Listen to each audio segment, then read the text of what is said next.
ಇನ್ನು ಕರ್ನಾಟಕದ ಅತಿ ದೀರ್ಘಕಾಲ ಸಿಎಂ ಆಗಿದ್ದಂತಹ ಖ್ಯಾತಿಗೆ ಸಿದ್ದರಾಮಯ್ಯನವರು ಪಾತ್ರರಾಗ್ತಾ ಇದ್ದಂತೆ ಅವರ ಬೆಂಬಲಿಗರು ಸುಮ್ಮನೆ ಇರ್ತಾರಾ?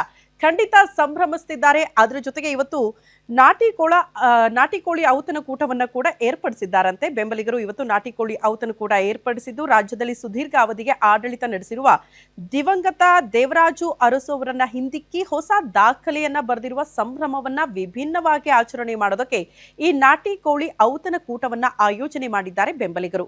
ನೆಲಮಂಗಲದ ಭಕ್ತನಪಾಳ್ಯದಲ್ಲಿ ಯುವ ಅಹಿಂದ ಒಕ್ಕೂಟ ನಾಟಿ ಕೋಳಿ ಔತಣಕೂಟ ಆಯೋಜನೆ ಮಾಡಿದ್ದು ಸುಮಾರು 10,000 ಮಂದಿಗೆ ಇವತ್ತು ಭರ್ಜರಿ ಭೋಜನದ ಸಿದ್ಧತೆ ಆಗ್ತಾ ಇದೆ.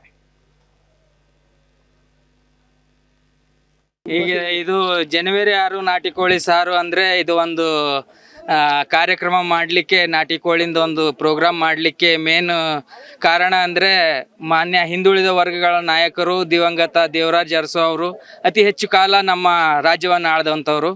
ಈಗ ಅವರ ಹಾದಿಯಲ್ಲೇ ನಡೆದುಕೊಂಡು ಬರುತ್ತಿರುವ ನಮ್ಮ ಮಾನ್ಯ ಜನಪ್ರಿಯ ಮುಖ್ಯಮಂತ್ರಿಗಳಾದ ಸನ್ಮಾನ್ಯ ಸಿದ್ದರಾಮಯ್ಯ ಸಾಹೇಬರು ಅವ್ರದ್ದೊಂದು ಅತಿ ಹೆಚ್ಚು ದಿನಗಳ ಸರ್ ಜನಕ್ಕೆ ಏನಂತಂದ್ರೆ ಎಲ್ಲ ಸಿದ್ದರಾಮಯ್ಯನೇ ಸರ್. ಸಿದ್ದರಾಮಯ್ಯ ಅನ್ನೋ ಶಕ್ತಿ, ಸಿದ್ದರಾಮಯ್ಯ ಅವನ ಹೆಸರಲ್ಲೇ ಇಷ್ಟೊಂದೆಲ್ಲ ದೊಡ್ಡ ಶಕ್ತಿ, ದೊಡ್ಡ ಮಟ್ಟದಲ್ಲಿ ಕಾರ್ಯಕ್ರಮ ಮಾಡಕ್ ಸಾಧ್ಯ.